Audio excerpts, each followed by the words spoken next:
अस्सलाम वालेकुम स्टूडेंट्स। आज एक नई लेक्चर के साथ आपकी खिदमत में हाजिर हूँ। आज हमारा नेक्स्ट लेक्चर जो है वो सर थॉमस वाइट के बाद अर्ल ऑफ सरे, जिनका नाम है Henry Howard, as a poet और कंट्रीब्यूशन टू इंग्लिश पोइट्री। आज दो चीज़ें तो ये हो गई और दो चीज़ें इसके साथ मैंने मज़ीद ऐड की हैं आपके नोट्स के लिए, और वो है एज अ सोनेटियर हम उनको पढ़ेंगे और एज अ लव पोइट पढ़ेंगे। ठीक है, तो सबसे पहले हम स्टार्ट करते हैं कि जो सर थॉमस वाइट थे वो यंगर कंटेम्प्ररी थे। ठीक है, किसके साथ थे ये कंटेम्प्ररी? कहते हैं कि जो आपके टाइम पीरियड में लोग होते हैं, जैसे उनके टाइम में उनके साथ सर थॉमस वाइट थे। ठीक है, अब ये जो हैं उनके डिसिपल थे। ठीक है, डिसिपल होता है उनके फॉलोअर थे, किसके? सर थॉमस वाइट के। अर्ल ऑफ सरे सर थॉमस वाइट के डिसिपल थे, उनके फॉलोअर थे। फिर रिमार्केबल उनका वर्क है। ठीक है, एक रिमार्केबल पोइट थे इन टेक्निकल सेंस। ठीक है, वो टेक्निक्स में बहुत ज़्यादा जो है ना माहिर थे। अब जो सर थॉमस वाइट थे उनकी वर्किंग इतनी ज़्यादा जो है हम ये कह लें कि रिमार्केबल नहीं थी जिस तरह से अर्ल ऑफ सरे की थी, हेनरी हॉवर्ड की।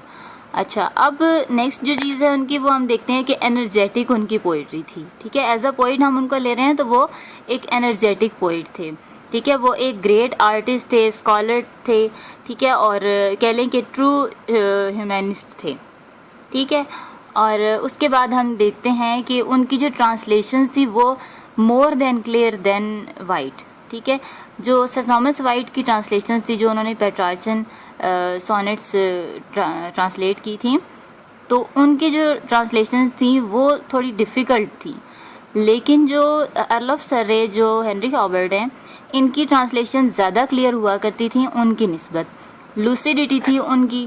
ठीक है, सोनेट्स में क्लियर वर्ड्स होते थे और क्लियर मीनिंग्स होते थे, एलिगेंस होता था। और जो है ना, एलिगेंस इस तरह से होता था कि उनका जिस वर्क को वो ट्रांसलेट करते थे उसकी ओरिजिनलिटी उनकी ट्रांसलेशन में शो हुआ करती थी, नज़र आती थी। फिर उन्होंने एक और कंट्रीब्यूशन बहुत अच्छा किया कि ट्रांसलेट किया उन्होंने किसको? ग्रेट क्लासिकल पोइट्स को। ठीक है, जैसे होरेक है और वर्जिल है। ये जो है कह लें कि बहुत पुराने ग्रीक टाइम पीरियड के जो हैं ये दोनों पोइट्स थे। इनके वर्क को ये ना अब एपिक्स लिखा करते थे, लॉन्ग एपिक्स थी इनकी, तो इनकी एपिक्स को इन्होंने इंग्लिश में ट्रांसलेट किया था। उसके बाद हम आ जाते हैं, ट्रांसलेशन जो थी उनकी वो तो क्लियर थी ही थी, लेकिन जो उनका इंट्रोडक्शन था किस हवाले से? Use of blank verse. इन्होंने ब्लैंक वर्स को इंट्रोड्यूस करवाया इंग्लिश पोइट्री में। ठीक है, और ये इनका कंट्रीब्यूशन है इंग्लिश पोइट्री में। ठीक है, ट्रांसलेशंस की उन्होंने, इंट्रोडक्शन करवाया किसका? ब्लैंक वर्स का। और इसी ब्लैंक वर्स को बहुत सारे पोइट्स ने अपनी पोइट्री में यूज़ भी किया है। ठीक है, एज अ टूल। कोई भी पोइट्री लिखने के लिए उसका टूल जो है यूज़ किया जाता है, और कोई भी पोइट लिखता है तो उसका एक अपना स्टाइल होता है लिखने का। तो इनका जो स्टाइल था वो ब्लैंक वर्स का था। फिर उन्होंने मॉडिफाई किया था सोनेट को। ठीक है, और ये जो है उनका एक ग्रेट कंट्रीब्यूशन है इंग्लिश पोइट्री के लिए। तो इंग्लिश पोइट्री इन्हीं से स्टार्ट हुई है। ठीक है, 13th सेंचुरी में। उसके बाद फिर सर जेफरी चौसर आए हैं। ठीक है, उन्होंने क्योंकि इनके वर्क को बहुत ज़्यादा जो है लिया नहीं गया।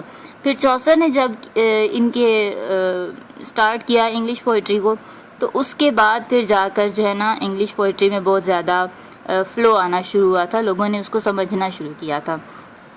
इनके ऊपर काफ़ी सारे क्रिटिसिज्म भी होते थे, इनकी थीम्स किस किस्म की हैं, और ये चीज़ ना कि इन्होंने अपने कंटेम्प्ररी जो लोग थे उनके ऊपर भी काफ़ी क्रिटिसाइज़ किया है। सटारिक इन्होंने सोनेट्स लिखी हैं, और ये हम आगे पढ़ते हैं इनके मज़ीद। अब इनकी पोइट्री की जो कैरेक्टरिस्टिक्स हैं वो हम देखते हैं। टिपिकल पेट्रार्चन थीम थी उनकी पोइट्री में। ठीक है, थीम ऑफ लव उन्होंने यूज़ की है with traditional and typical Petrarchan conceits. ठीक है, कंसीट्स होते हैं कि आप जो है ना लेते हैं एक चीज़ को, और वो कह लें कि इंसानी जो है ना समझ से ज़रा बाहर होती है। ठीक है, कंसीट वो होती है। तो इस किस्म उन्होंने पेट्रार्चन कंसीट्स यूज़ की है। फिर उसके बाद जो है यूजेस नेचुरल इमेजरी, ठीक है। इमेजरीज जो होती हैं वो किसी भी पोइट की पोइट्री को बहुत ज़्यादा इन्हेंस करती हैं, उसकी पोइट्री के लिखने का मकसद बयान करती हैं। इमेजरी एक्चुअल में ना हमें सब्जेक्ट प्रोवाइड करती है कि पोइट हमें क्या बताना चाह रहा है। ये कंपैरिजन करते हैं, इमेजेस लेते हैं, नेचुरल इमेजेस। जैसे अगर हम टेड ह्यूज की पोइट्री को देखें तो उन्होंने जो है वो उनको एनिमल पोइट भी कहा जाता है, नेचुरल पोइट भी कहा जाता है, एनिमल पोइट भी। एनिमल पोइट इसलिए कि उन्होंने बहुत ज़्यादा कह लें कि एनिमल्स को अपनी पोइट्री में यूज़ किया है एज ए इमेजरी। जैसे एक पोएम में उन्होंने लिया है लुमड़ी को लिया है, ठीक है। फिर एक पोएम में उन्होंने फ़िश को यूज़ किया, एक पोएम में उन्होंने बियर को जो है ना यूज़ किया। तो इस तरह से जो है ना नेचुरल इमेजरीज कुछ यूज़ करके, कलर इमेजरीज होती हैं, तो वो जो पोइट है अपना मीनिंग हमें इन्हेंस करवाता है, ठीक है। फिर नेक्स्ट आता है कि लैंग्वेज जो है इनकी मॉडर्न थी, ठीक है। इनकी पोइट्री की जो लैंग्वेज हुआ करती थी वो मॉडर्न होती थी, मीनिंग्स जिसकी वजह से क्लियर हो जाते थे, ठीक है।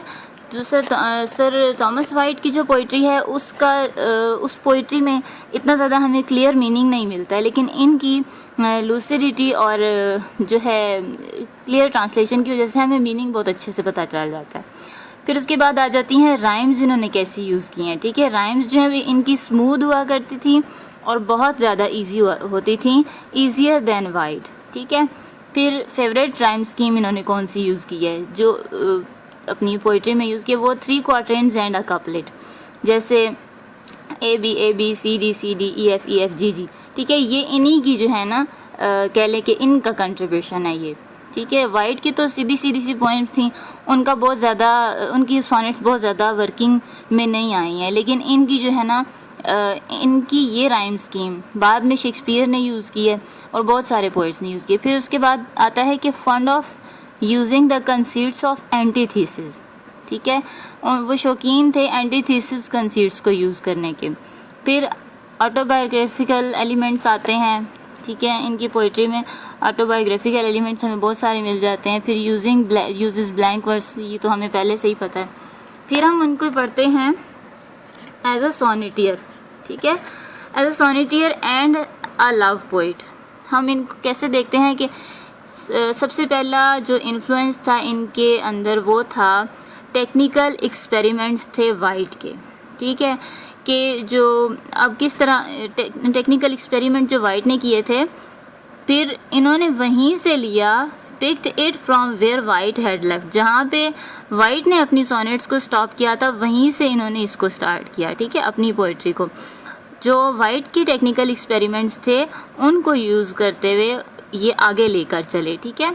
फिर सेकेंड इन्फ्लुएंस इनका क्या था, वाज ऑफ पेट्रार्च से भी ये इन्फ्लुएंस थे, ठीक है, क्योंकि दोनों ने इकट्ठे जो है सफ़र किया था इटली का, तो फिर जिसकी वजह से ये दोनों साथ थे। और पेट्रार्चन जो इन्फ्लुएंस था वो दोनों के ऊपर था। मॉडिफाइड द सोनेट, इन्होंने मॉडिफाई किया था सोनेट को, जैसे हमने यहाँ पे देखा है कि 3 क्वार्टरेंस एंड 3 कपलेट, ठीक है। एंड में एक कपलेट होता है, 3 अशार होते हैं, उसके बाद आखिर में जो है ना एक जो शेर होता है उसके अंदर स्टार्ट में सारा पोइट जो है अपना प्रॉब्लम बताता है कि मुझे ये प्रॉब्लम है, ऐसा है वैसा है, और फिर एंड में आके खुद ही जो है ना उसका सोल्यूशन दे देता है, कंक्लूड कर देता है उसको। फिर जो शेक्सपियर ने जो है ना मेड इट इमॉर्टल, शेक्सपियर ने क्या किया इसको कि लाफानी कर दिया, इतना ज़्यादा उसने वर्कआउट किया इसके ऊपर, ठीक है। अब हम जो है समझते हैं कि जो शेक्सपियर हैं वो महान किस्म के और बहुत बड़े कोई हैं, लेकिन ऐसा कुछ भी नहीं होता। सब एक दूसरे के डिसिपल होते हैं, फॉलोअर्स होते हैं, तब जाके वर्किंग में एक फ्लो आता है और कह लें कि फेमस होता है वर्क, ठीक है। अब हम आगे देखते हैं कि composed impersonal sonnets having satirical touch, ठीक है। उनकी पोएम में सटायरिकल टच भी था टू कंटेम्प्ररी पर्सनेजेस कहते हैं कि पर्सनैलिटीज़। अब देखें नेक्स्ट क्या है, गेव अप पेट्रार्चन मॉडल, ठीक है। इन्होंने छोड़ दिया था पेट्रार्चन मॉडल को, ठीक है, और इन्होंने एक्सट्रैक्ट किया हिज ऑन मॉडल, अपना एक मॉडल एक्सट्रैक्ट किया, जैसे वो हमने पीछे देखा था 3 क्वाड्रेंट कपलेट और जैसे ए बी वो वाली स्कीम जो है इन्होंने यूज़ की है। फिर उन्होंने क्या किया, paved the way for Shakespearean sonnet, Shakespearean sonnet के लिए इन्होंने जो है रास्ता हमवार किया था कि कैसे हमने लेकर चलना है इसको। फिर आ जाता है sonnets were also grounded in love return to Geraldine lady Elizabeth Fitzgerald, ठीक है। तो ये जो थी ना लेडी थी जिनके लव में ये गिरफ्तार थे और इनको प्यार से जो है गेरल्डाइन ये कहा करते थे, लेकिन एक्चुअल में उनका लव था लेडी एलिजाबेथ फिट्जगेराल्ड, ठीक है। इनका जो लव था उनके लिए था और पोइट्री अक्सर उनके लिए भी लिखते थे। पर्सनल और इम्पर्सनल जो है ना उन्होंने लिखी है पोइम्स और सोनेट्स इनकी। तो अब पर्सनल में यही आती हैं, लव पोइट्री जो है सोनेट्स जो है वो इनकी पर्सनल में आती हैं, और जो इम्पर्सनल हैं वो जो है ना उसमें आती हैं कि दूसरे लोगों के हवाले से दूसरी पर्सनैलिटीज़ पर जो इन्होंने सटायर किया या क्रिटिसाइज़ किया वो इम्पर्सनल में आ जाती हैं। फिर इमोशनल फ्लाइट ऑफ इमेजिनेशन, ठीक है, इनकी पोइट्री में थी। इमोशंस जो है ना वो इमेजिनेशन में रहा करते थे उनके। आप आगे पार्ट 2 में जॉन कीट्स को पढ़ेंगे तो उसमें जो है ना ये चीज़ आपको मिलेगी। फिर elegiac love for nature seen earlier in Chaucer poetry. अब चौसर की पोइट्री में हमने देखा, चौसर जो है 16th सेंचुरी के पोइट हैं, ठीक है, और ये जो है चौसर जो है ये 14th सेंचुरी के एंड के पोइट हैं, और जो अर्ल ऑफ सरे हैं ये है 13th सेंचुरी के। तो एलजिक होता है, एलजी जो है ना ये एक फॉर्म ऑफ पोइट्री है, ठीक है। जैसे आप कहते हैं ना कि नोहे वगैरह या मोर्नफुल सॉरो सैड जो सॉन्ग्स होते हैं वो जो है ना एलजी होती है लव फॉर नेचर, ठीक है, मीन्स टू से कि उदास से। फिर आ जाते हैं, इन्होंने कंबाइन किया लव को और नेचर को, ठीक है, अपनी पर्सनल सोनेट्स में, ठीक है। जो पर्सनल सोनेट्स इन्होंने लिखी उसमें लव और नेचर को कंबाइन उन्होंने कर दिया। फिर उसके बाद and gave them impression of his personality, और फिर उन सोनेट्स के अंदर अपनी पर्सनैलिटी का एक रिफ्लेक्शन उन्होंने डाला है, ठीक है। कोई भी पोइट होता है तो उसकी जो पोइट्री होती है वो कह लें कि उसकी अपनी लाइफ का जो है ना एक्सप्रेशन आ रहा होता है, अपनी लाइफ के एक्सपेरिमेंट्स उसमें वो शेयर कर रहा होता है, ठीक है। अपनी पर्सनैलिटी जो है ना वो उसकी इन्हेंस हो रही होती है उसकी पोइट्री में।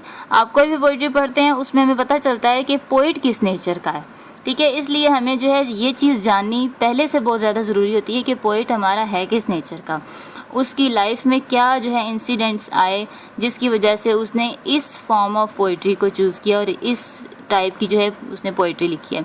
अब उसने यूज़ किए हैं बेसिक कंट्रास्ट उसने यूज़ किए हैं, ठीक है। अब कंट्रास्ट किस किस्म के यूज़ किए हैं, winter and summer, heart and cold, love and hate, इस किस्म के, ठीक है। तो अब देखिए मेन जो चीज़ है वो ये है कि इनके बारे में एक स्टैफोर्ड ए ब्रूक, ये एक थिंकर थे, उन्होंने लिखा है इनके बारे में जो कि इनसे इन्फ्लुएंस हुए थे। वो कहते हैं कि देवर बोथ इटालियन ट्रैवलर्स, ठीक है, दोनों जो है इटालियन ट्रैवलर्स थे। And in bringing back to England the inspiration they had gained from classic and Italian models, ठीक है। फिर वो जो चीज़ इंग्लैंड से वो लेकर आए, ठीक है, जिस चीज़ से वो इंस्पायर हुए उन्होंने उसको गेन किया, और कहाँ से गेन किया, क्लासिक और इटालियन मॉडल्स से उन्होंने गेन किया, ठीक है।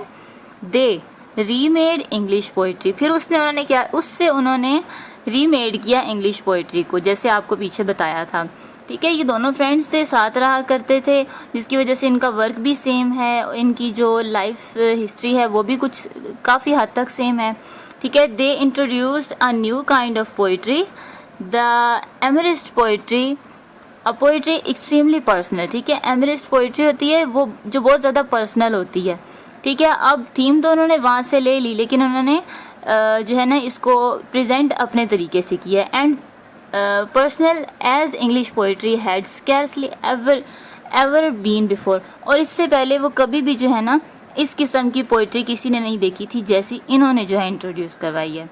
तो ये था हमारा आज का lecture. Thank you so much for watching and share, subscribe and like my channel and also promote it. Thank you so much. अल्लाह हाफिज़, मिलते हैं नेक्स्ट वीडियो के साथ।